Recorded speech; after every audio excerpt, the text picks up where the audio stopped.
1 second. Now is recording. Okay, so clap. This is this is the second lecture of Michel Ferrero on DMFT today, I think, and some Monte Carlo algorithm. Thank you, Michel. Well, thank you. Good morning.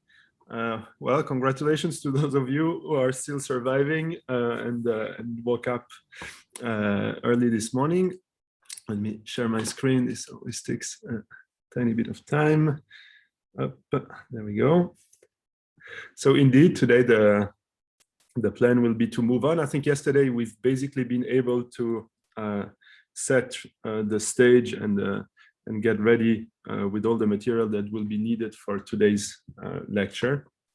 Again, there's this website. I've put some notes there about the lecture that we had yesterday, and I'll update it today.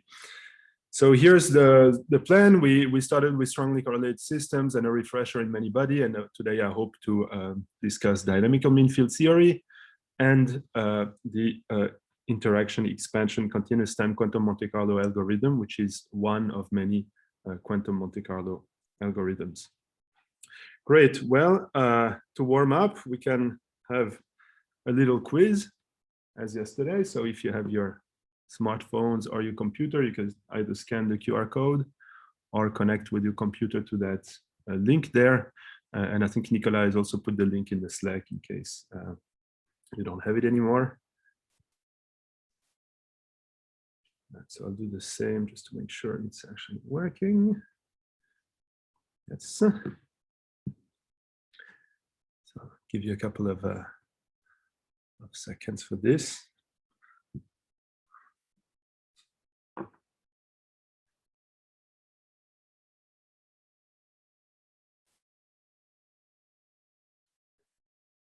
Very good. And okay, let me start. So again, if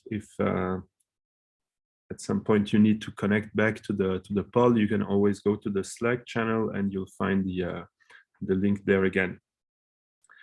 So I'll go through the questions and polls we had yesterday and start with those new ones, just to see how much went through from the lecture yesterday, and you can tell me about those statements, whether you think they're correct or not. Sort of a warm up.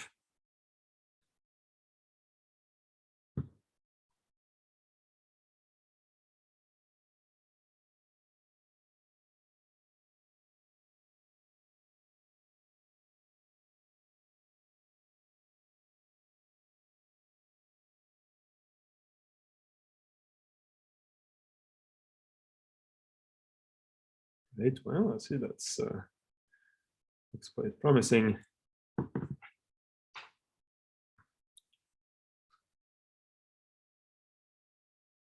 Wow, well, very good. I think that's a clear signal that at least you guys were really listening yesterday. That's great. You're completely right. So indeed, one of the messages is that correlations in materials can induce some particular phenomena. Among them, for example, the metal to insulator transition, as correlations are increased, even if the electron density itself doesn't change, which is something which cannot really happen in a single particle band theory picture.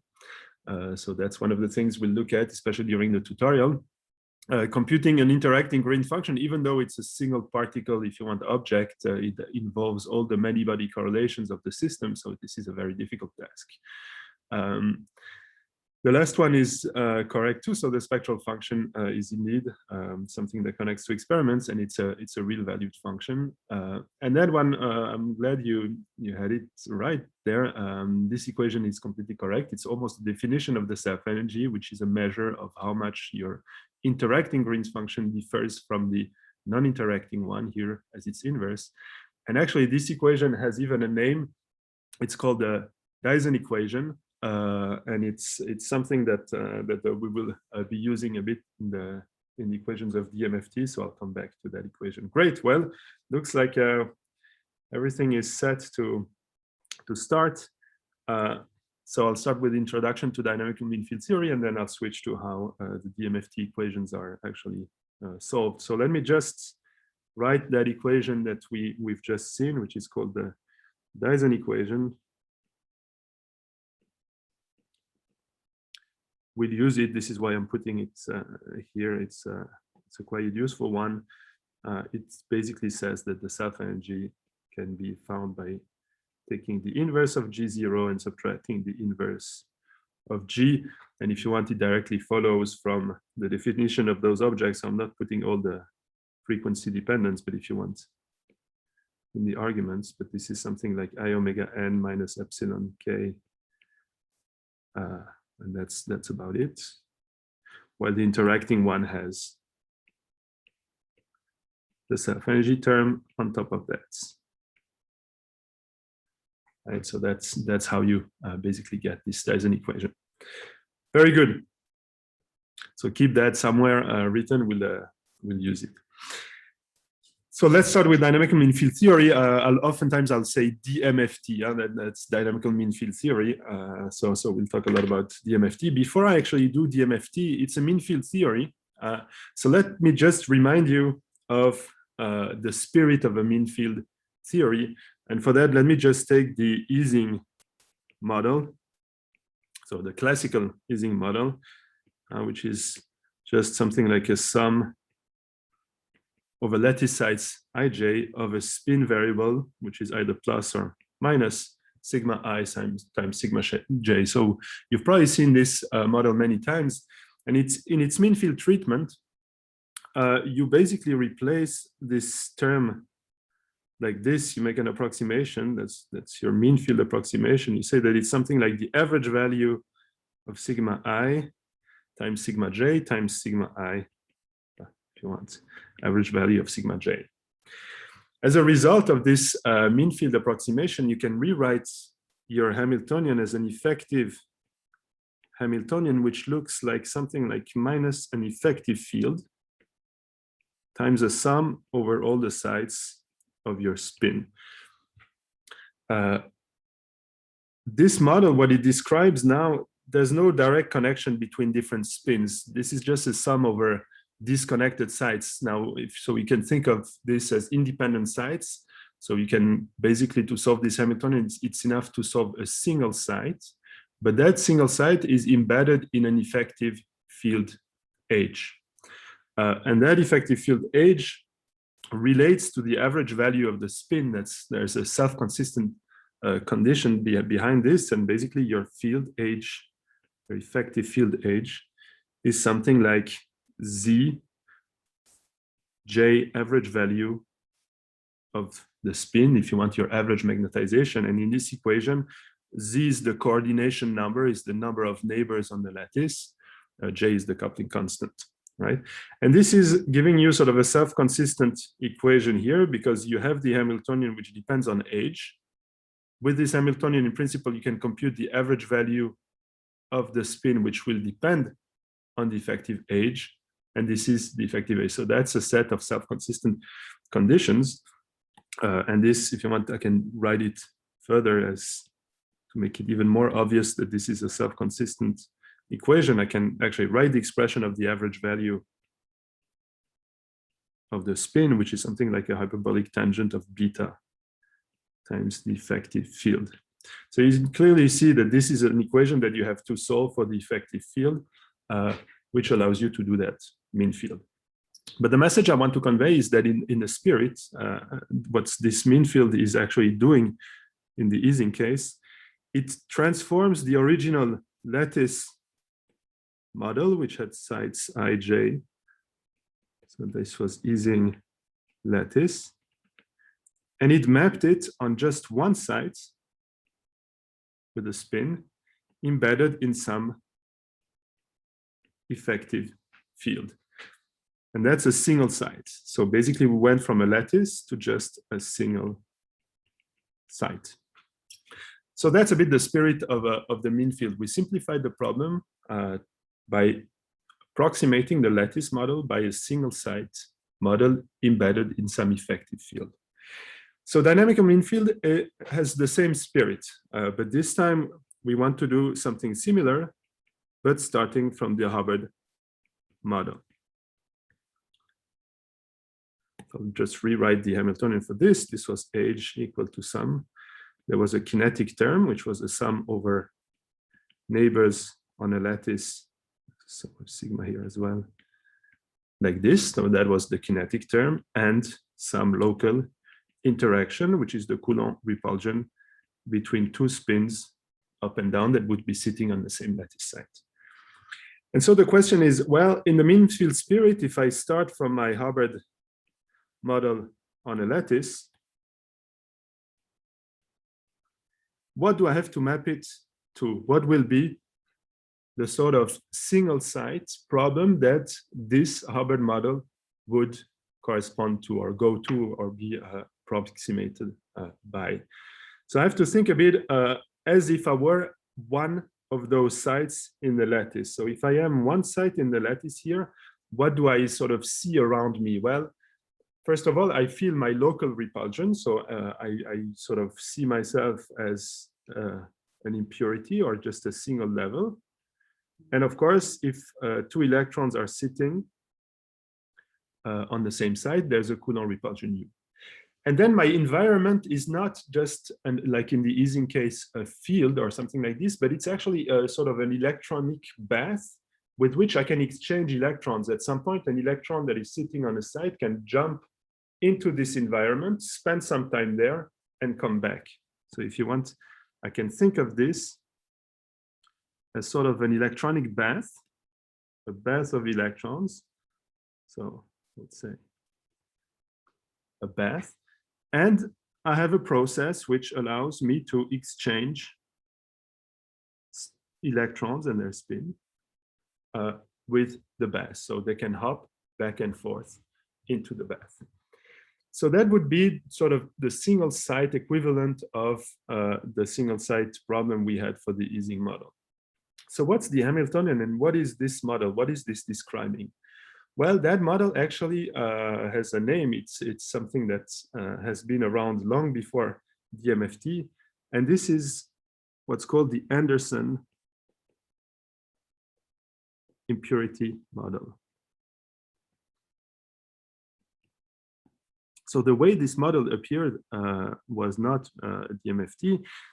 It was a very famous model that has exhausted a lot of energy among theorists in the last century in the context of something which is called the Kondo problem. So I won't have time, of course, to describe this, but basically this is trying to understand the physics of magnetic impurities embedded in a metallic host. That has quite some fascinating physics behind it. And one of the models that allowed to make progress in this context was the Anderson impurity model, and I'll write the Hamiltonian, and you'll see it's actually exactly the sort of model that I was drawing there. So it's a Hamiltonian, it's for the Anderson impurity model, which has several pieces. Let me write them and we'll discuss them in a second. It has a local energy for an impurity. So the D operator here is an operator for the impurity. And so the first two terms here are terms that describe the local energy of the impurity and the Coulomb repulsion, telling that I have to pay a price U if two spins, two electrons with opposite spins are sitting on the same impurity. And then there's the bath. So this, if you want, this first part describes the impurity level. Then there's a term which describes the bath, the electronic bath, and this is just some sort of dispersion, epsilon k, of C dagger k, ck.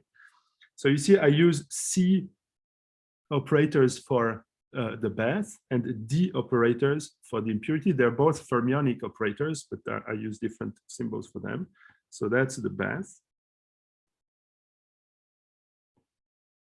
And there's one more term, which is coupling the bath to the impurity, which is a sum over sigma of some term Vk, sigma dagger k sigma, d sigma, plus the Hermitian conjugate here.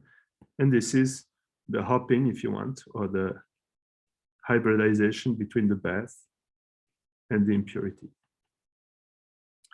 If I want to sort of draw a cartoon for this. This is describing an impurity level here, which is described by operators d dagger sigma, and which pays the Coulomb repulsion U if two spins are sitting there. And there are bath levels described by operators c dagger k sigma, the levels of energy epsilon k, and there's a hopping term between them, a hybridization term, which allows the spins and electrons to jump from the impurity to the bath, and the hopping amplitudes are given by those Vk. So that's the model that's the Anderson impurity model, and as you see, it's exactly, in a sense, what I want. It's an impurity embedded in some effective environment, and the environment is described by the epsilon k and the Vk. So the set of Vk epsilon k sort of describes the structure of the bath, and we can already guess that this is what we will have to set self-consistently within the DMFT equations, the same way as I had to set the effective field age self-consistently in the Ising model. Okay, we'll get to that. So it looks like I've simplified my original lattice problem. Now I have a single site problem. Is it easy to solve? Well, not yet. I mean, this is actually still a model that involves an infinite number of degrees of freedom. So this is still a very tricky many-body problem to solve, but we have better algorithms for this kind of models than we have on the lattice. Michel, there is a question. I don't know. Is there only one single impurity, as the impurity is sum only over spin? Yes. So in this simple version where I start from the single orbital Hubbard model, every site in the Hubbard model has just a single impurity level, or a single level on which I can put either no electron, a spin up, a spin down, or two spins. And so the mapping maps onto a single impurity level, just one. Okay. Now we can imagine that if my original model was a multi-band Hubbard model that had more than one orbital per site, then the mapping would have been on an impurity model which involves more than one orbital. But in this simple case, that's just a single orbital, which again has four possible states: empty, spin up, spin down, or two spins. Okay, thank you. Great. So it's a tough problem, and as always, there are limits where we can solve this guy. One of them, of course, is when everything is equal to 0 except sort of the local impurity itself. So if I take U equal to 0, but also all the Vk equal to 0, in that case, I'm just left, if you want, with the impurity level. And as you know by now, the Green's function for this kind of problem would just be something like this, right? A very simple I omega n minus epsilon d. And the associated spectral function for this would be something that has a very sharp peak at epsilon d. Okay. Now, what happened when Vk is different from 0? So we can still solve the model when U is equal to 0, but when the Vk's are non-zero. As you can see, if U is equal to 0, this is a quadratic. Michel, there is another question. So in the case of a multi-orbital Hubbard model, yes, this would just result in a more energy levels for the impurity? Yes. Well, yes and no. So you would have more energy levels for the impurity. But typically, if you do that, the reason you would be doing that is that you're trying to describe a material that has more than one orbital. And then the sort of interactions you have are also more than just the Coulomb repulsion. You would have the Hund's coupling, possible other couplings, spin orbit, and so on and so forth. So all these local couplings would also appear locally on the impurity in the Anderson impurity model. So you would carry also a more sophisticated, in principle, interaction than just U and up and down. Okay, thank you. So when Vk is different from 0, but U still equal to 0, what you sort of expect is that this peak in the spectral function broadens, and your impurity electrons get a finite lifetime. I mean, the reason for this is that now an electron on the impurity has a chance to scatter or to jump into the bath. So it doesn't need to live forever on the impurity side. Okay, so you can expect that this will change the green function into a function which has some retardation, some finite life effects, and those are encoded, as always, in some sort of self-energy, right? That's what we've seen. So earlier we were writing this as a self-energy sigma. Now we sort of like to keep the sigma variable for interactions whose origin is the U term, is a quartic and up and down term. Here, the lifetime effects come from a quadratic term, which is this hopping into the bath. So we tend to call this modification I omega, delta, sorry, of I omega n. And this guy we call the hybridization function. You can very much think of this as a self-energy. It's something that gives your impurity electrons a finite lifetime. And you can solve it explicitly and try to find what this delta is. And this is a nice exercise, but I'll not do it explicitly here. But you can find that this is related to the Vk and epsilon k through the following equation. This is the following function of Vk and epsilon k. Michel? So you can work out these equations. Yes? Yeah, sorry. There is a question by Anton asking for the Anderson impurity model with a V of k constant. Is it solvable by sort of Bethe ansatz? Yes, so indeed, if you're connected to a bath that is completely flat, then you have a Bethe ansatz solution for it.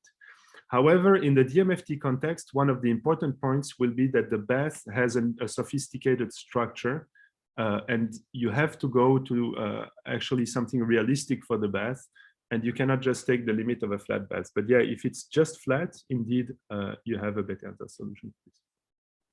That's correct. Okay.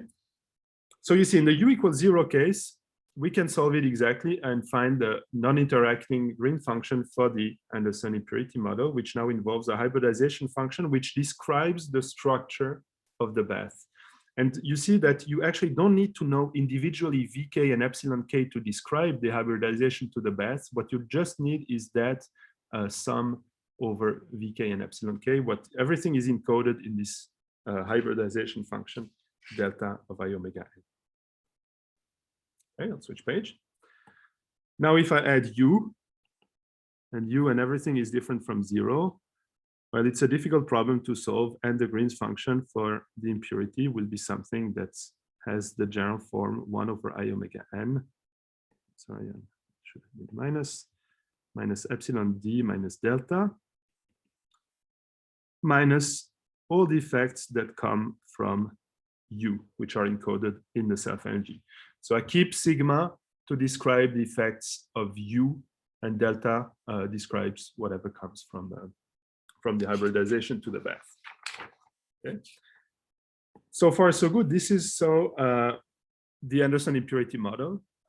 So we know the mapping. I mean, we know the mapping. We know what is the single site model that I want to map to. The question is, how do I now close the self-consistent equations? How do I now basically determine that function delta? How do I get those parameters for the Anderson impurity model?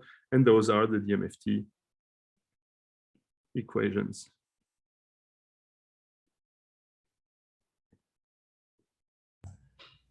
Michel, can you go back to the previous page? Yeah, there is a question again by Anton asking, isn't it delta of sigma part supposed to be present in the last expression? Sigma is in the spin. So there's one thing I'm not putting anywhere, but that should be all over the place, are spin indices. So because I don't want to make the notation too heavy, but of course, in principle, these are functions of spin here. also this. In principle, this can be a function of the spin. I'm taking a case where these functions don't depend on spin because I don't break the spin symmetry. But yeah, in principle, there are spin indices all over the place. Let me just clarify my question, if I may. Sure. I simply meant that in the denominator of the right-hand side of this equation, I would expect to see delta as well to render some form of self-consistency. No. At that level, so I'm not implementing DMFT equations yet. So at that level, I'm just trying to solve the Anderson impurity model, which is given by this Hamiltonian. I suppose that those guys are given, that I know what epsilon k and vk are, and I'm trying to solve this model, and I'm not for now thinking about any self-consistency on how to determine these guys. So I'm just solving this model, supposing. This I understand.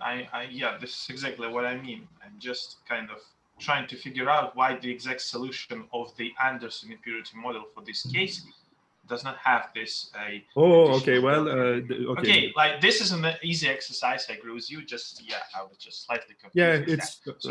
Let's not spend time. It takes a bit of time to do, but yeah, you have to diagonalize and figure that out. But you'll realize it's something that doesn't depend on. It's not a self-consistent equation. Okay. Thanks. No worries. I had a small question, if I could. Yeah. Sure. There's another question on the previous page. Sorry.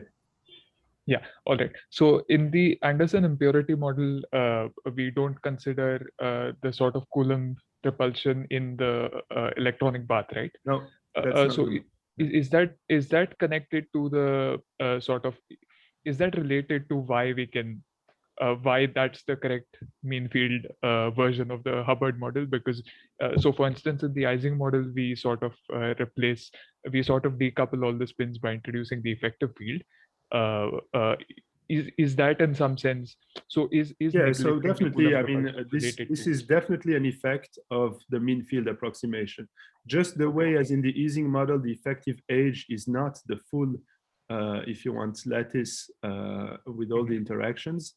Here, the approximation is that indeed this bath is a non-correlated bath that will have to be set self-consistently. Of course, if the bath itself were correlated, the problem would be just as hard as the original lattice model. So we would not have gained much. Okay, thanks. Good point. Another question by Matteo. Please, Matteo. Yes. Hi. Can you hear me? I do. I noticed some resemblance between this green function formalism applied to the Anderson impurity model with it's a formalism from fan or resonance theory as well. Yeah. Is it really the same in all aspects? Or well, in many aspects. I mean, what you're seeing here, I mean, this broadened peak here is definitely the resonance of is a resonant model, if you want, of your, well, I would say it's almost the same, but yeah, definitely there's a notion of a sort of a resonance of your for around that energy, which lets your spin, I mean your electrons jump from the impurity to the bath more efficiently when they have energies close to epsilon d. Yeah, so there's definitely a connection. Thanks. Okay, and then another question by Sagnik. So in the next page, when you are doing the U not equal to 0 thing, like U finite and Vk finite, is there a reason why you can separate out the hybridization effect in this in the self energy thing? Like I would think that the degrees are in general mixed, no? Well, I mean, this is, you have to take this as almost, this is sort of a definition of the self-energy. So it's clear that when U is equal to 0, that term would be 0. And so I'm just using that as a variable that will encapsulate all the effects of correlation. But these effects of correlation will involve the bath itself. So if you want, sigma, in a sense, will depend on the actual value of delta. So all of these guys are talking to each other. But I can nevertheless cut the expression like this.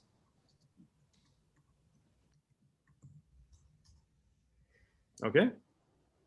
Yeah, thanks. Let me also ask one more question. Like at this point, are we expecting that the sigma Oh, wait a second. So is this now? Yeah. Okay. Sorry. I just realized that. Yeah, we are actually already investigating the green function of the impurity, so there's no need to carry any like momentum indices because they're done now. Sorry. Yeah. Very good point. Those functions are now they're not a function of K. They don't depend on K because it's just an impurity level. So they are local green function. That's a very important point. I'll come back to this here. Yeah. Thank you. All right. Well, okay, let's see how we can try to close those self-consistent equations. So we need, in a way, to connect now this impurity model to the lattice model. And of course, this will involve some sort of approximation. So in the DMFT approximation, or in the DMFT, or for the Hubbard model, if I were to solve, imagine I can actually solve this, what I would find is some Green's function, which now I'll call it a lattice Green's function, which would be, this one would be a function of k and I omega n. And it would have some expression which looks like 1 over I omega n. There would be some chemical potential minus epsilon k, which is the dispersion. Yeah, this is a bit confusing. Sorry, this epsilon k here is not the epsilon k of the Anderson impurity model. It would actually be, oh, say, yeah, damn it, that's not very clever. Let me use a different one. So I'll call it psi k would be the dispersion of the lattice of the Hubbard model. Okay.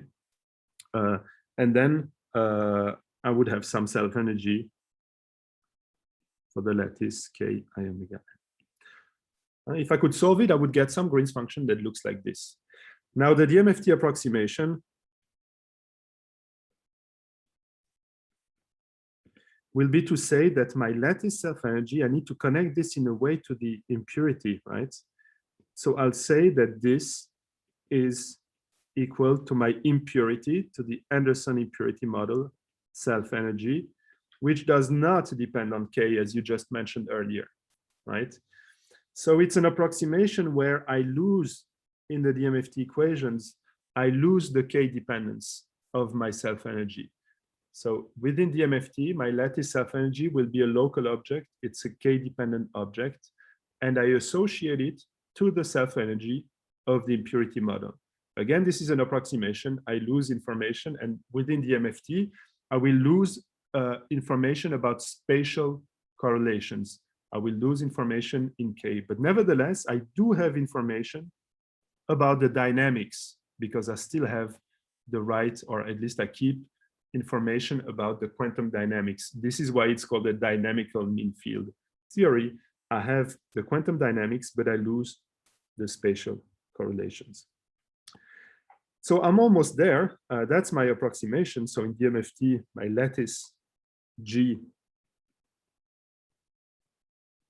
itself will, the Green's function will still depend on K, but only via the dispersion of the lattice, not via the self-energy, and it will be something like I omega n plus mu minus the dispersion of my lattice minus my impurity self-energy of my Anderson impurity model.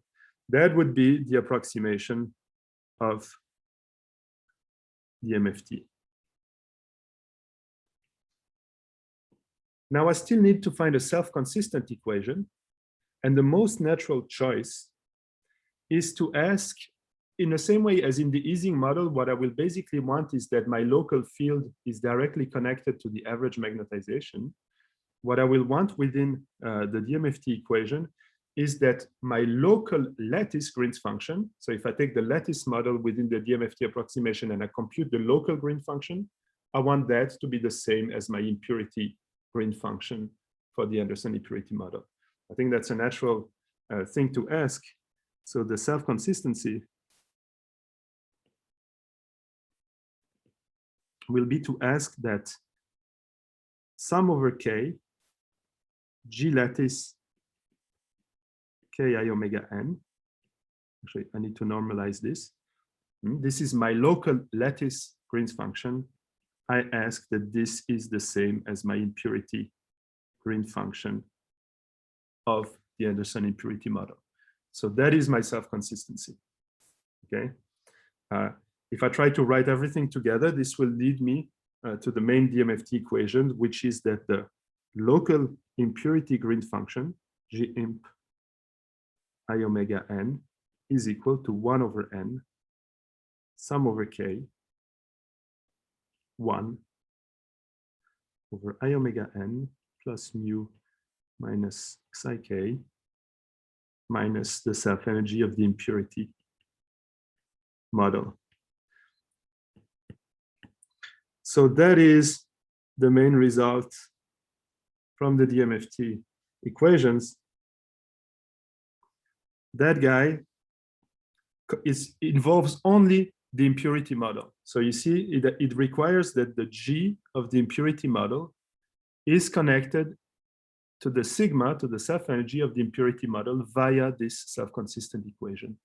And so the game here is to find the parameters of my Anderson impurity model such that this is satisfied. So basically, in other words, you need to find the delta, the hybridization function, and epsilon d. Those are fully defining the Anderson impurity model such that this is true. Okay, so that's the game. So why is this, how is this done in practice? Well, in practice, you start with a guess for, say, the G0 impurity, right? It's this 1 over I omega n minus epsilon d minus delta. So if you want, this is like having a guess for epsilon d and delta. You solve the Anderson impurity model, and this gives you G imp and sigma imp, and we'll discuss how to actually solve this, but I suppose here I know how to solve it. I will get those. I'll compute from there the local, so I compute 1 over n sum over k I omega n plus mu minus psi k minus my sigma impurity. I compute that quantity. That's my G lock, if you want, that I obtain within the DMFT approximation. And then from there, I find a new guess for G0 imp by using a Dyson-like equation where I say that G0 impurity minus 1, I say that this is my G lock that I just computed here, minus 1 plus sigma impurity. So I sort of use my Dyson equation, but it's a fake Dyson equation because what goes here is not the original G imp. If I were to put G imp here, this would be a trivial equation which is necessarily satisfied by definition. But instead of putting G imp, I actually put what the DMFT equations require me, that the G imp should be equivalent to the lattice local green function, which is that object. So I put it in here because I know it should be correct. And this gives me a new G0, and I loop and iterate like this until convergence. And this in practice works remarkably well and you can reach convergence in typically, it depends a bit on the problem, but between 10 to 20 iterations, you'll get to convergence. So that's really the DMFT spirit. Maybe just before finishing, I'll give you one special case where the DMFT equations are very simple. And I'll answer to, I see there's questions, but I'll answer them right after that. And I'll mention this special case because it will be used in the tutorials. It's when you take the Bethe lattice.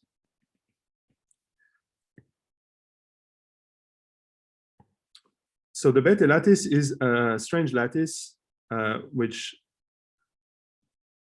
looks a bit like this. It's a Cayley tree where every site has the same number of neighbors. So that would be the Bethe lattice for z equals 3. But it's really a tree, so there's no loops. There's no way you can, there's only one way to go from one site to another site, unlike other lattices like the square lattice where you would have several paths. On this Bethe lattice, you just have one way to connect two sides.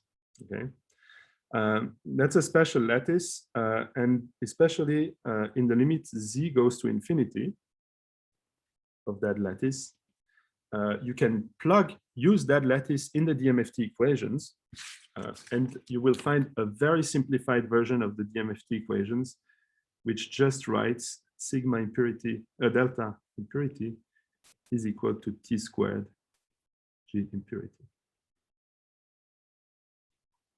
Okay. And you can find that by computing, if you want, the density of states for the Bethe lattice, which is very special. So the density of states for the Bethe lattice is a semicircular. It's something that looks like a semicircle like this. If the hopping is t, it goes from -2t to 2t.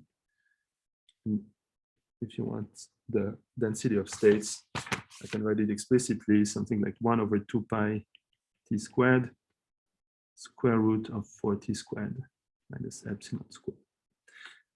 So because of this very special density, this semicircular density of states, when you plug that into the equations, especially in the DMFT self-consistency here, you can explicitly carry out this sum here, or this integral over the density of states. Lots of things simplify, and you get a simplified version of the DMFT equations, which just reads like this. And it's quite convenient because it doesn't require to actually compute a self-energy. Self-energies are a bit more tricky to compute numerically than Green's functions. So sometimes it's useful to work with the Bethe lattice.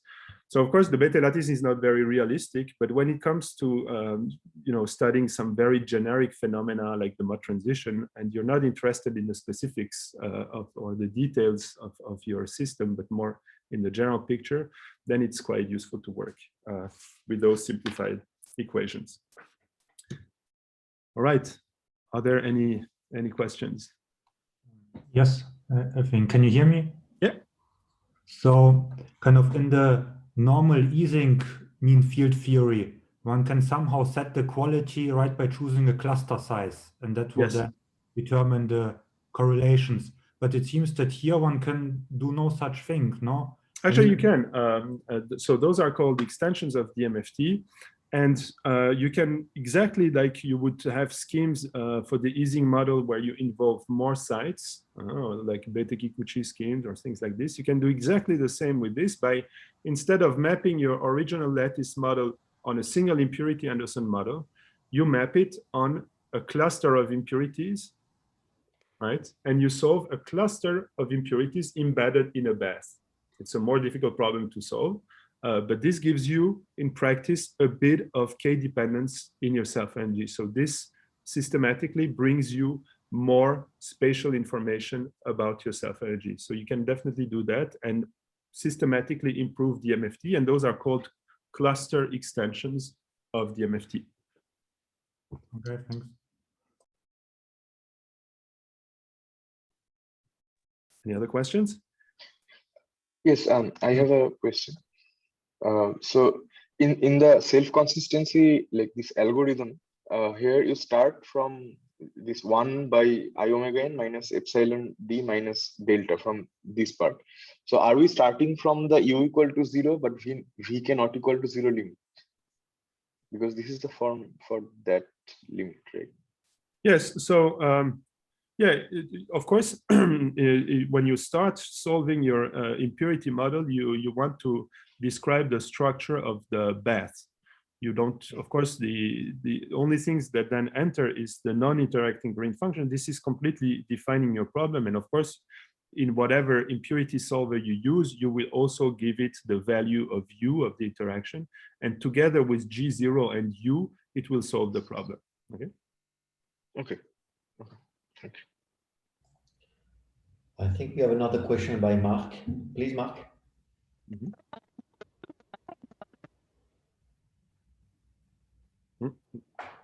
Looks like there's some problem with the audio. Yeah, we cannot hear you. Or maybe, okay, maybe I can read what Mark has written in the chat. The green function in the square red box on the left, I guess, is it G-imp or G-lock? Here, this is G-imp. I mean, that's the self-consistency equation. So what this box wants you is that G-lock, which would be that object, must be equal to G-imp. So I want the local lattice green function to be the same as G-imp. So if you want, I want that G-lock, which I computed here, to be the same as G-imp. And that's what this self-consistent loop will achieve, hopefully, is when this is converged and everything is stabilized, then this G-lock should be nothing but the G-imp. So eventually, G-lock and G-imp should be the same.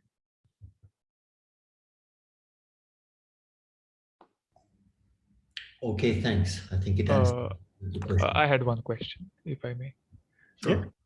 Okay, so I'm probably missing something obvious, but in the in the Hubbard lattice greens function, we put zeta k, which is the dispersion, the lattice dispersion. But where are we getting these zeta k's from? Won't we have to diagonalize the Hubbard Hamiltonian for that?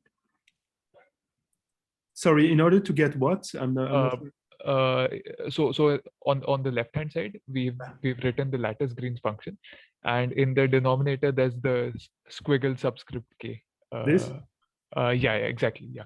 So where do we get that from? Won't we have to that is diagonalize? the dispersion. That is the dispersion of the non-interacting Hubbard model. If you want, this is if you take u equal to 0. You get that your Hamiltonian would be something like C daggers. Right. Yeah. Right. And this is something that you can usually do. So in general, you can take your Hubbard model and in the limit u equal to 0, diagonalize it and obtain this dispersion here. So this is something that it's a quadratic problem. It's something that you can do. It's basically just taking the Fourier transform of Tij. Yeah, that's what it is. Thanks. Okay. I think we have another question. Oh, Jovan. Yes. I have a bit strange question. Why this procedure converges, and what can I do to break convergence? Well, that's an excellent question, and the answer is I don't know. It's surprising that it converges so well. If you think about the problem, it is far from being obvious that such a iterative procedure can actually converge, especially that it converges to a unique solution. And I don't think there's a rigorous proof, at least general proof, that indeed this converges to a unique solution. But in practice, this is what we observe. We don't have counterexamples for this, but I don't think there's an actual proof that this works, and it's not obvious why this works so well. Okay, maybe Jovan, you can ask.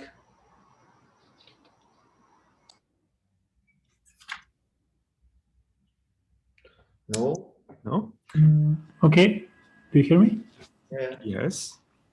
So when it comes to the form of the density of states for the beta lattice, it looks the same as the local density of states for a tight binding model. Is there any connection, or? Oh well, I mean, this what I'm drew here is a tight binding model. It is a tight binding model, but it's described on a very special sort of lattice, right? And when you solve this tight binding model, you'll find something like this. But it's not just what you get from the standard. If I take a square lattice tight binding model, the density of states, it maybe also goes from -2t to 2t, but it's not just a semicircle.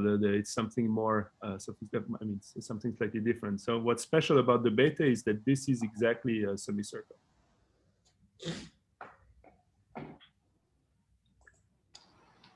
Let me also ask one question.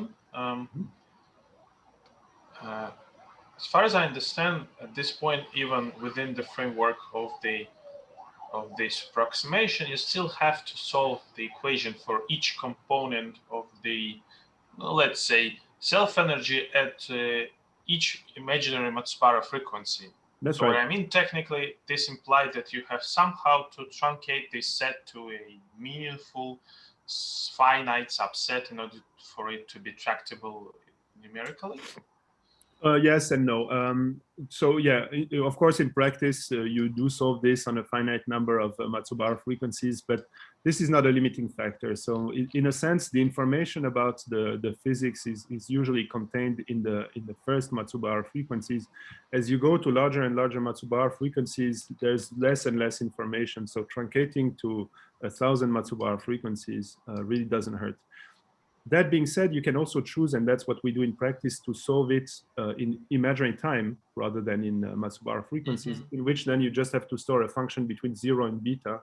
And if you want, you can do the Fourier transform afterwards. But in practice, this is not a limitation. Okay, I see. Thanks. Yeah, thank you, Anton. So yeah, maybe a last question by Edith. I can ask it.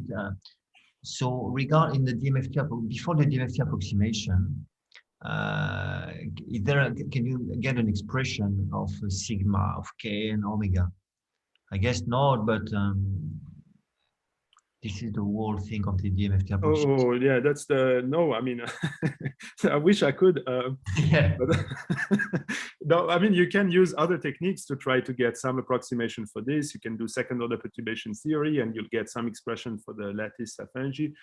So there are different techniques. There's not only DMFT on the market to try to get you an approximation for the Hubbard model. Different techniques will basically give you different approximations of this. But no, in DMFT, you don't really start from a guess. You just get it from the impurity model. All right. Thank you. Thank you very much. So we had tons of questions. Yeah, I fear actually my lecture was called the Quantum Monte Carlo, and I think that's the only thing that I'll never talk about. But at least you'll learn about DMFT, which is I suppose it's fine. So yeah, let me tell you a bit, just one example of what's why DMFT has been useful, and certainly one of the great successes of DMFT. There's many others in different contexts, but one of them is to describe the MOT transition, the metal to insulator MOT transition, which happens in the paramagnetic model. So DMFT is a mean field system. I mean, it's a mean field set of equations. So just like any other mean field, it will not be able to pick or find the symmetry that is broken at low temperature or anything like this. You basically impose in the way you write the equations what is the sort of symmetry you're looking at. So you can actually look at the paramagnetic solution down to very low temperatures and impose this in the equations. And the MOT transition is something that happened only at half filling. So when you have on average 1 electron per site. And this phase diagram as a function of temperature and U shows that in the half-filled single band Hubbard model, when U is small, you have something that is a Fermi liquid. It's a good metal at low temperatures. But as you increase temperature, you have a transition. At finite temperature, it's a first order transition with the coexistence region. And then you go into an insulator when the correlations are very large. So your system decides that it's best to keep just 1 electron per site and avoid hoppings, and to make your system insulating to avoid paying the Coulomb repulsion price.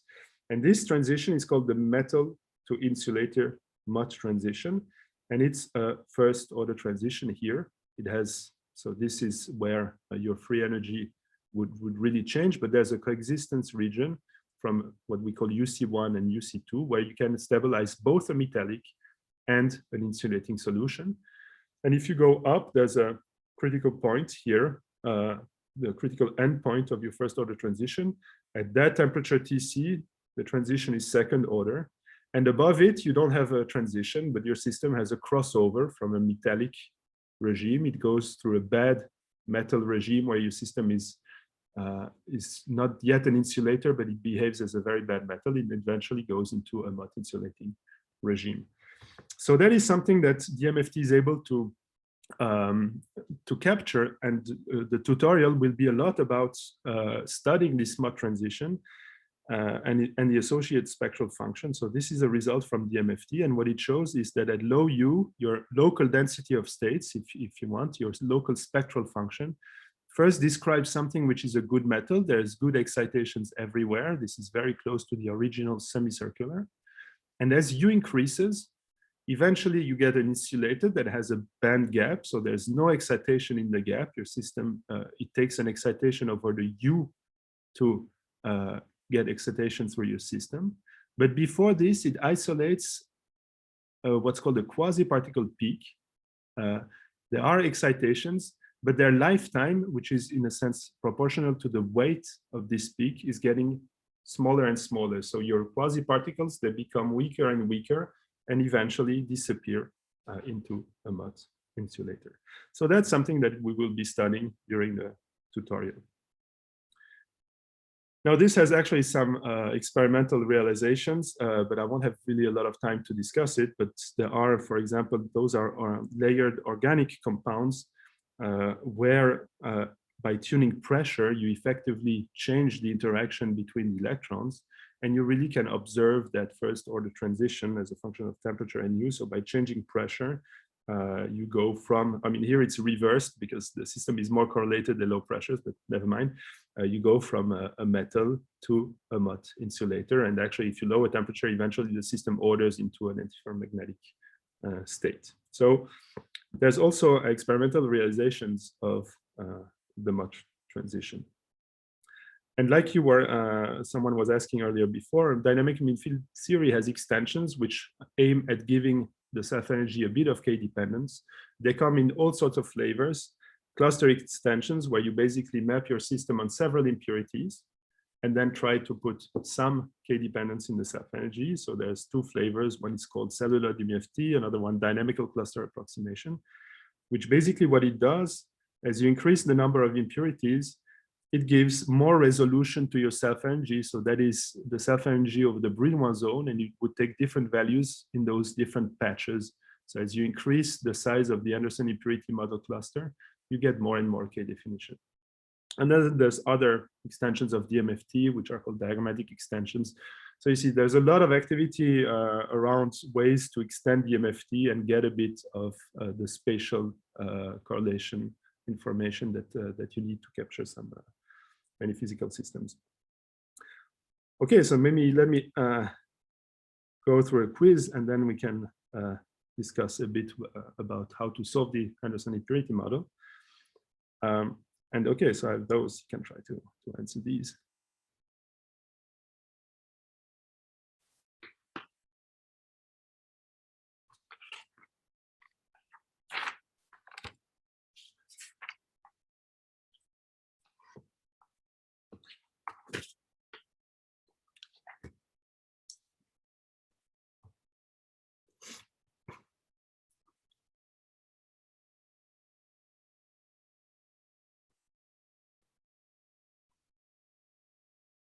Wow, wonderful.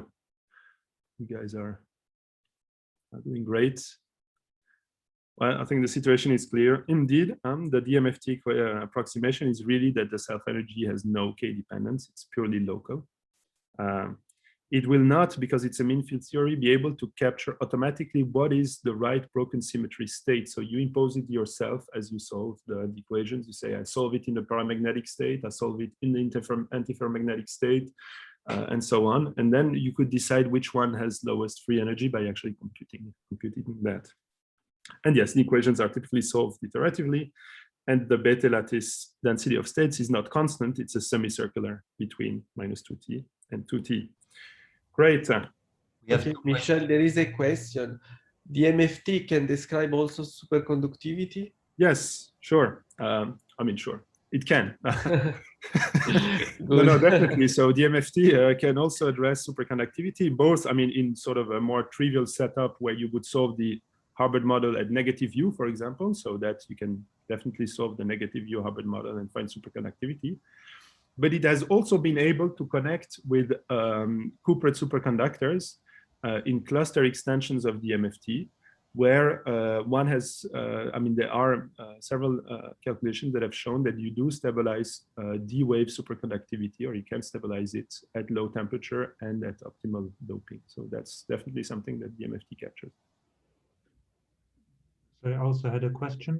Yes, can you hear me? Yeah. So concerning the slides that you showed just now, I had the impression that this DMFT was supposed to be infinitely dimensional, but no, it looks like you had a two-dimensional Brillouin zone.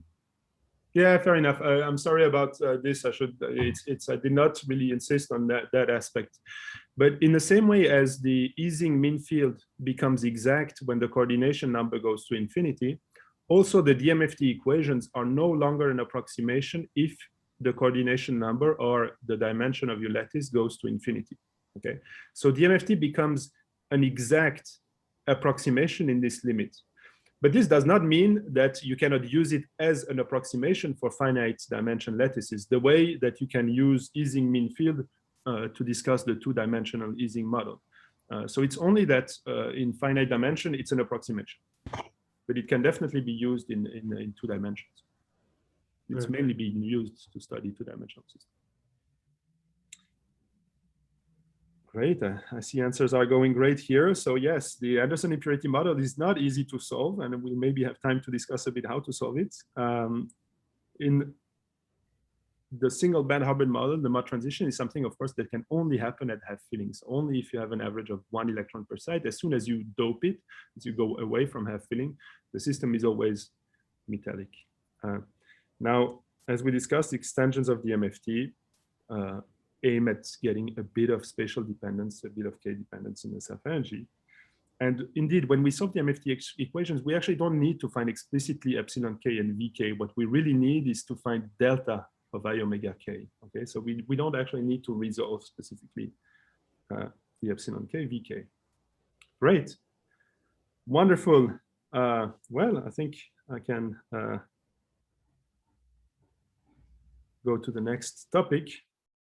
And I think I will, given the time, I will not have time to really go into the details of the equations. You'll find a lot more in the lecture notes. So there I've been careful to go through the different steps.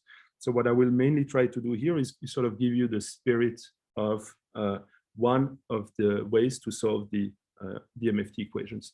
So solving the Anderson impurity model has a long history, and it's not an easy task, but it has led to the development of many different sort of methods to solve it. In the beginning, they were maybe very much aimed at getting the low energy physics right, but in the context of DMFT, as you've seen, we need to have information about all energy scales and treat them on equal footing. And in that respect, there's been a bit of a revolution around 2000, beginning 2000, 2005, in the development of a family of quantum impurity solvers, which are called continuous time quantum Monte Carlo solvers.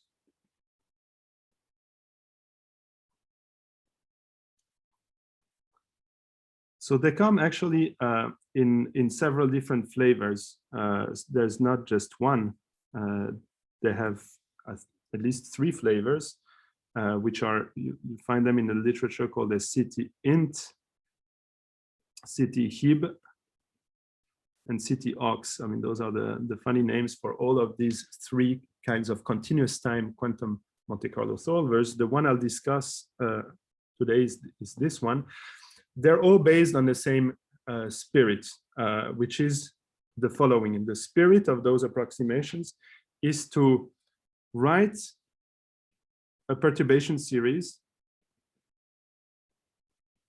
for the physical quantity of interest, okay? So let's say of the partition function. And write this as a sum over perturbation orders of some coefficients times some expansion parameter. I'll call it psi, it has nothing to do with the dispersion. And for different solvers, you will construct different perturbation series, okay? So those guys, or at least those 2 guys, correspond to different perturbation series. For the city int, psi will be equal to U. We construct a perturbation theory in U around the non-interacting limit. For the hybridization expansion, you construct an expansion around the atomic limit in the hybridization. So you construct a different perturbation series. And the city ox is actually very close in spirit to the city int. This is also an expansion in U. And so different solvers will have different places where they're more comfortable. The city int is comfortable when U is not too large and temperature is not too low, but it can treat larger systems. the hybridization expansion is more comfortable in the large U limit, which looks more like an atomic site and actually low temperatures. But it has a hard time treating larger systems. So that, you know, they're all good in different places, but if you take them as a whole, they've been quite important in making progress in finding the solutions of the DMFT equations. Okay. So I'll try to give you the spirit of the city int, which is called the interaction expansion CTQMC. And again, I'll skip sort of the details because time is running fast. I'll probably need another lecture to really move. But what you find is, so you're trying basically to construct a perturbation theory in U, and that is nothing but constructing, if you want, Feynman diagrammatics that you maybe have seen in the lecture. You want to construct, start from the non-interacting system and systematically correct with powers of U. Okay, so the way this can be done, and I'll try to think how to best summarize this. You want to basically compute something like the trace of e to the minus beta h, right? And what you basically want to do is cut the Hamiltonian age into two pieces. One, which is the non-interacting part, plus the interacting part v. So you want to write age is equal to, so there's the kinetic term. I mean, here, for the end, if we're thinking about the Anderson impurity model, this would be, say, the u equals 0 part of the Anderson impurity model. So, and the interaction term v would be the u and the up and the down. There's no sum here, which would be that term, and that term is would be v. Okay. And so in spirit, what you want to do, but it takes a bit of many-body formalism to do that thing right. But what you want to do, you would want to cut that exponential of beta h0 plus v into two pieces, like e to the minus beta h0, e to the minus beta v, and write that second guy as a perturbation series. Write this as some sort of sum over n, if you want, minus beta v to the power n. You would want to do something like this, right? You would want to cut this trace, this e to the minus beta h, into two pieces, keep one piece which corresponds to the non-interacting Hamiltonian, and expand that second piece here as a perturbation series. And this would give corrections for v to the power 1, which is proportional to u, v to the power 2, which would be a u squared term, and so on and so forth. And this would give you a series for z in powers of u. Okay. Now, this cannot be done so simply because h0 and v don't commute. Okay. So you can't cut this exponential into two pieces so trivially. You have to be a bit careful. And what you obtain in the end is a formula that looks a bit like this. And again, the derivation is in the notes. You get something like the partition function is equal to the non-interacting partition function, which is something you know, that multiplies a series expansion, which comes from the series expansion of that exponential, if you want, that I was talking about earlier. It will involve a minus u to the power n that are the different terms of the exponential. And it's involving many time integrals, imaginary time integrals. They all go from 0 to beta. And they multiply a correlator that you need to compute, which is the average value of a time-ordered product of those different terms that appear when you expand, if you want, your n up and down term. So it's all these n up and down terms taken at time tau 1 times n up and down taken at tau 2, and so on until n up and down taken at time tau n, averaged, and this is important, in the non-interacting system.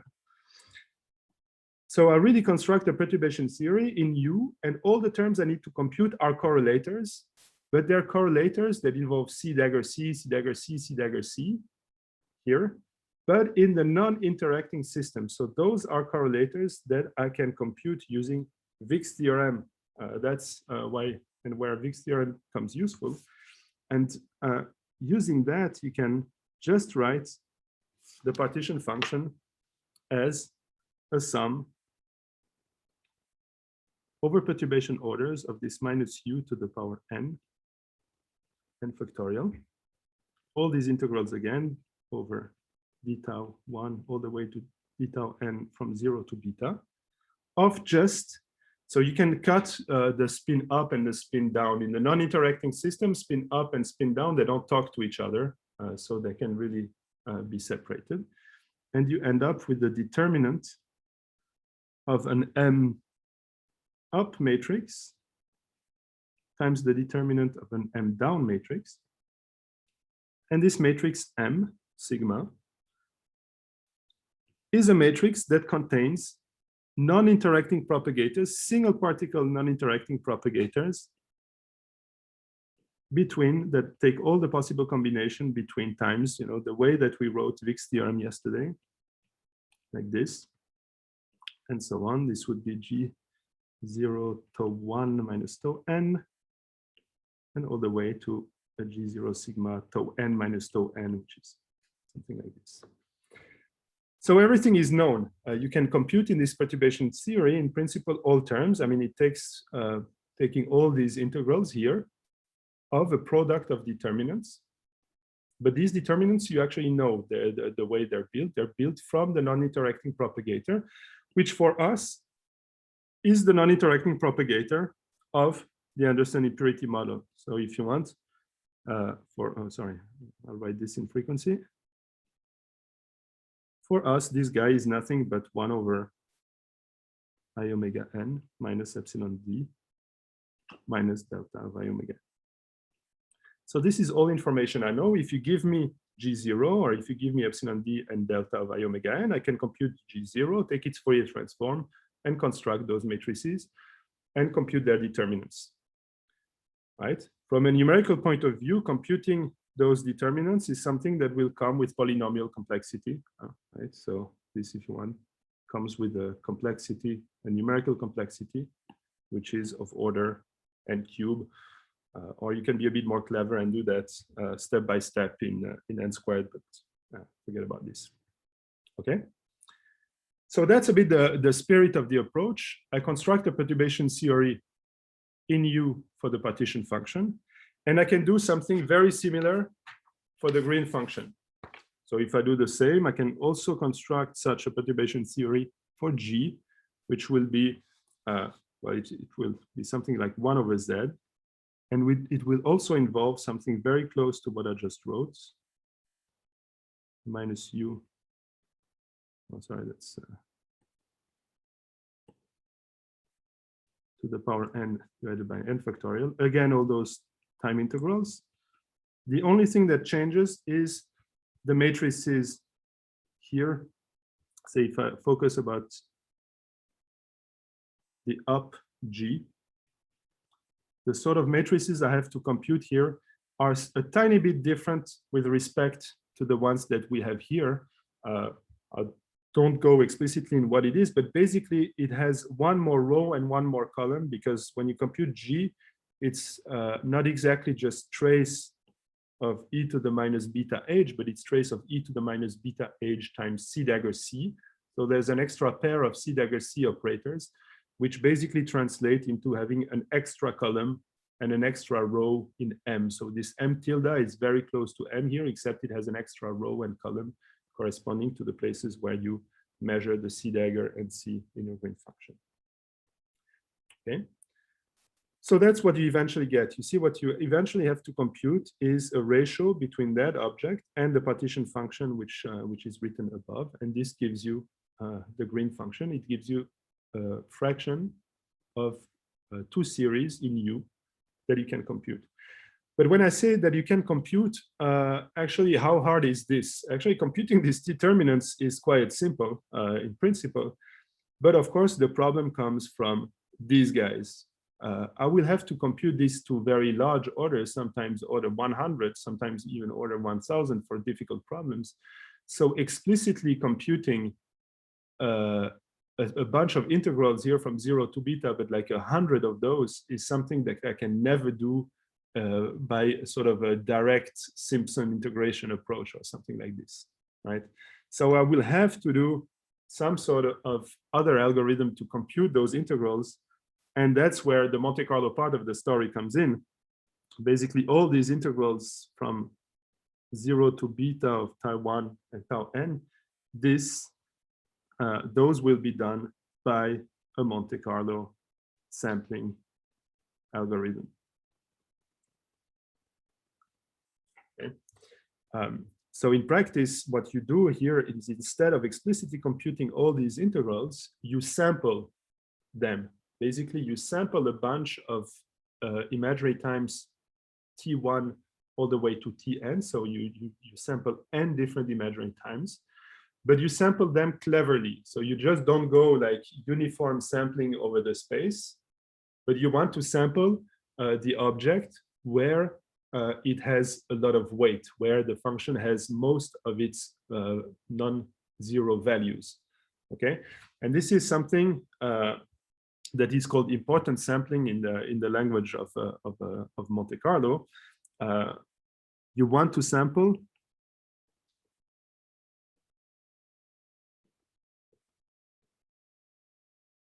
this bunch of tau 1, tau n.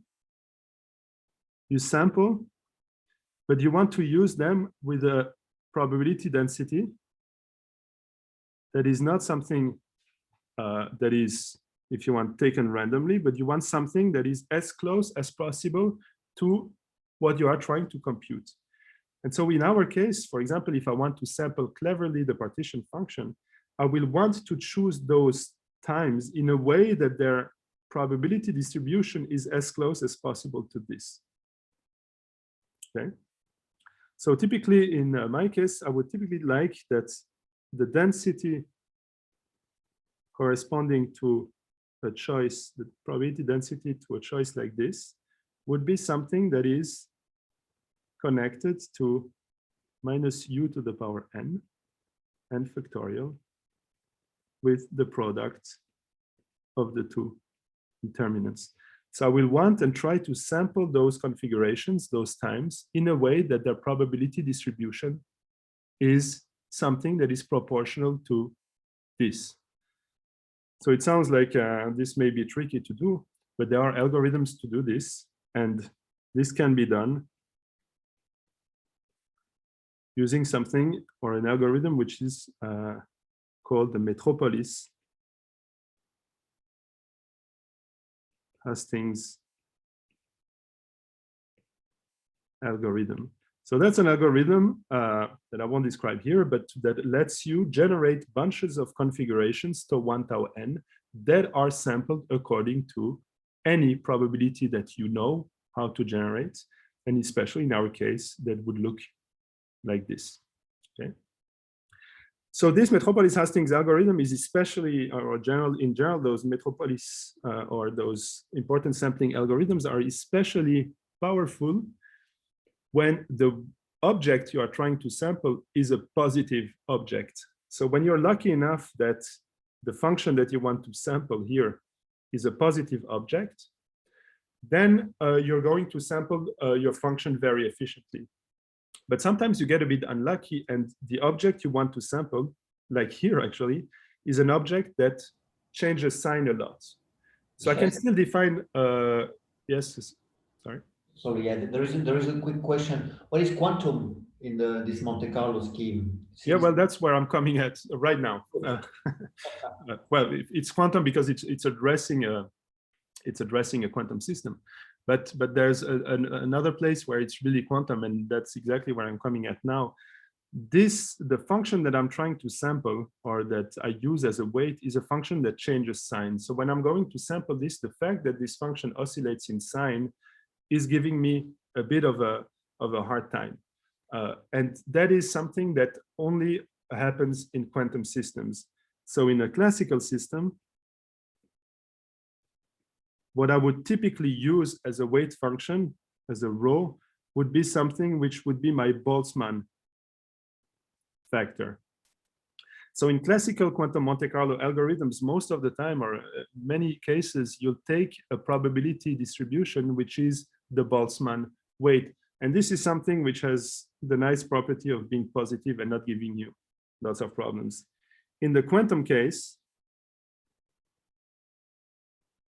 you don't have a choice like this. What comes out here, this product of determinants that you see here, is not something that is always positive, and it's not a Boltzmann factor. So you have to take rho as being the absolute value of some function like this, but that function does not need to be, and is not in general, positive. And this leads to more variance and to something which is called the fermion. This happens actually mainly for fermions, and it's called the fermionic sign problem. So this sign alternation of what you're trying to compute becomes more and more dramatic as the system size becomes larger, or as the temperature gets lower, or as the coupling gets larger. So the more interesting, in a sense, the regimes, the more sign alternation you get in those quantum Monte Carlo algorithms. And in different algorithms, it will appear in different ways. But in most, or not if all of them, at some points, you're getting this problem that you don't get in classical statistical physics, because there this is always a positive number. And so here you really see in this algorithm how dramatic this is. I mean, actually, in general, those two determinants, before you do anything special with them, they're actually the same. So this is a product of twice the same number. This is positive. And you see the weight that I'm trying to average is something that alternates like -1 to the power n. So this is alternating sign a lot from n and its neighbor, and gives rise to a pretty dramatic sign problem. Okay, so there are clever ways to try to relieve a bit this sign problem. And in the context of the CT-int, there's a trick which allows to improve the sign problem.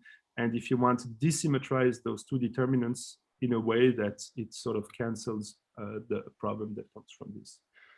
But I won't get into those details, but in practice, you can actually use the CT-int quite efficiently for those single site problems. And in most cases, you can get rid of this famous or infamous fermionic sign problem.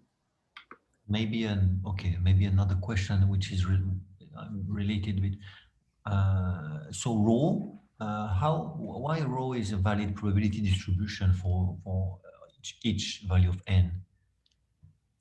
Of course, anything can become a probability distribution. The moment it's what you basically want from a distribution or probability distribution is that the number is a positive number. Now, in order to have it as a probability distribution, the next condition in principle is that it's normalized. So that's the thing we don't have here. I mean, if I take this and really integrate over all those variables, I mean, this is not going to give 1, okay? But that's one of the things which is beautiful about the Metropolis-Hastings algorithm. It's that it allows you to sample according to a distribution, even if you don't know the normalization factor. And the reason it's that it appears in a ratio. The drawback is that also the solution of the algorithm or of the Monte Carlo is not normalized. But there we get, again, lucky, because typically what we want to compute are ratios. They're ratios of a quantity to the partition function. So if during your Monte Carlo sampling, you sample at the same time the nominator and the denominator, this normalization factor that you don't know cancels out and you're safe. But you need, and this is true for most of the Monte Carlo, if not all of the Monte Carlo algorithms, you always need to compute two things at the same time in order to be able to normalize. Wait, Michel, but isn't this normalization factor different for different terms, and both Z and G involve sum over multiple terms? Because like it seems that Actually, you yeah. sample. So what you want to do, this is correct. If you were to do an independent Monte Carlo for both of them, what you will typically do is nevertheless use the same distribution probability for both. So this one will be particularly convenient for the partition function because that's exactly the weight of the partition function. I meant different terms in n. I mean, n equals 1, 2, and so on. The n goes in the configuration. So if you want you sample also over n. So you don't sample at fixed n. You sample all n and all times at the same time. So they all end up in the same overall probability distribution. So like you simultaneously introduce row of tau 1, row of tau 1 and tau 2. Yes. And all the rows of them are sampled. Yeah, I see. Yeah, so your Monte Carlo sampling, if you want, it samples the sum over n and all these integrals. And this is what you're summing by the Monte Carlo. So you also sum over n during the Monte Carlo. So the Monte Carlo goes through all perturbation orders in the sampling. I know there will be more questions, but I want to spend 1 minute, sorry, just giving some indications about the tutorial. And if there's some time, we can take more questions. Again, sorry, I was expecting to be able to do a bit more, but you'll find details in the lecture notes. Let me just show you very briefly, because I see we're running a bit out of time here. I think it's so on Friday we can meet via Zoom like we do now, but before we remote, I think it's a bit more efficient if you find some time before that to already start working a bit on the tutorial or at least looking at it. And the way to do that is to, a simple way to do that is to go to that web page. You'll find it on the Slack, and you can follow a link here, which brings you to the notebook of the tutorial. So when you click that link, it brings you to Binder, and this procedure here, as you see, it can take some time. So sometimes it's loading for some time to get you to a notebook. This can take sometimes 10 seconds, sometimes several minutes, but eventually it brings you to a Jupyter notebook web page where you'll find all the notebooks of the tutorial like this. Okay. Now Binder, after some point, it stops, so it needs to be kept alive. So I have a notebook 00, which is called Keep Binder Alive. You can run that first cell with Shift Enter, and that thing will just keep some activity on the server to avoid that you're kicked out. Okay, so run that thing somewhere in background, and then you can go to the different notebooks. The two first ones are general introductions about the Jupyter notebook, but I think many of you know it already, and how to use plots, matplotlib. And then starting notebook 3, there are really things related to the green function, to DMFT, trying to see the mod transition. And I hope they're self-explanatory, but if you have any question, if you work on them, post them in the Slack and I will try to answer. Last thing, sorry, before I end. One of the drawbacks of this Binder, the thing which is good is that all the necessary libraries are installed. Okay. And especially we're using one which is Trix. It's a project which has many body objects like Green's function and so on, which is involved and appears as a Python library like this. So this will work out of the box. But the drawback of using Binder is that you cannot save your notebooks directly on the server, because after some point the server, if you don't use it, shuts down and you lose anything that you've done. So if you want to save your notebooks, and you should do that regularly, go to File, Download as Notebook. And if you do that, it will download the notebook locally to your computer. And this way, the notebook is saved and you have a copy. If later on you want to get the notebook again, you go in the main page, click Upload, go to wherever you've saved your notebook. It appears here, you say upload, and whatever notebook you've saved will appear in the list of notebooks, and you can go have a look at the notebook and work on it again. But you really have to think about saving your notebooks regularly. because otherwise you may lose the work that you've done. Okay, so I encourage you to at least have a look or try to play with them as much as you can until Friday, and then Friday we can really discuss and ask questions and discuss the solutions. Fair enough. Yeah, sorry. It's already 10:33. I'm over by a couple of minutes, and I went through the Quantum Monte Carlo part a bit quickly. Again, have a look at the notes if you're interested, or you know, ask anytime. We can set up a meeting in Gather to discuss more. Okay. Thanks for the lecture and for the tutorial. Oh, sorry. Thanks a lot. So okay, so do we have some question? So if you can raise your hand, maybe it's easier.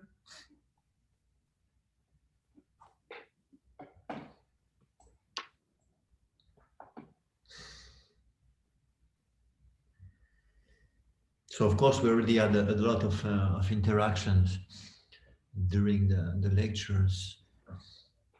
Yes, I had a question actually about the notebooks. Okay, yeah. Yes. So, is there any reason to prefer to use binder than just running the notebooks locally? So if I get again, no. If you have local notebooks, it's the preferred solution, of course, because you can save everything locally. But the drawback is that you will have to install the necessary library. So you will need a Jupyter notebook installation, the usual NumPy, SciPy, but you will also need 2 more libraries that are non-standard if you want, which is Trix. Yep. And the quantum impurity solver that I discussed, which is on my GitHub. And you know, as always, those needs to be installed. If it works, then it's the best option. But sometimes you run into troubles because of missing libraries and things like this. And you know, you can try a bit. If you see that it becomes too painful, just use the binder. Okay. Okay. Thank you. Yeah, I'm running the last poll in the background. I see some of you are giving it a try. So maybe I can ask a small question. So one of the most important part in the DMFT, of course, is to have a good quantum impurity solver. So at the end, you discussed the Monte Carlo, but does it? Okay, I guess there are other techniques to address this quantum impurity problem, like exact diagonalization or DMRG. Can you say a few words maybe about the other solvers? Sure. Yeah. So indeed, I mean, again, the Anderson impurity model has a long history, and as a result, there's many different techniques to address it. And I think every technique, it's not like one will be beating all the others. They sort of address different regimes of interactions. So Monte Carlo methods are typically aiming at the finite temperature properties of the system. So at finite temperature, in general, quantum Monte Carlo methods will in general be more adapted. If you really want to go to very low temperature or 0 temperature, then the continuous time methods will have a hard time. They're not good at very low temperatures. And there you may want to use indeed things that are more around ED, either exact angulization. Of course, the drawback in exact angulization is that you will have to describe your bath by a finite number of energy levels. So there will be some discretization error. But on the other hand, you can really address 0 temperature.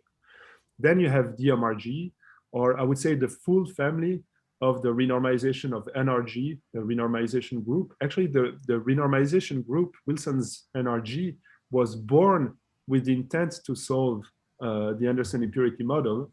And I think DMRG and so on are in the same spirit. And all of those are very good at addressing the 0 temperature. And so they're used a lot in the context of DMFT, especially NRG is still used a lot to solve DMFT equations. Okay.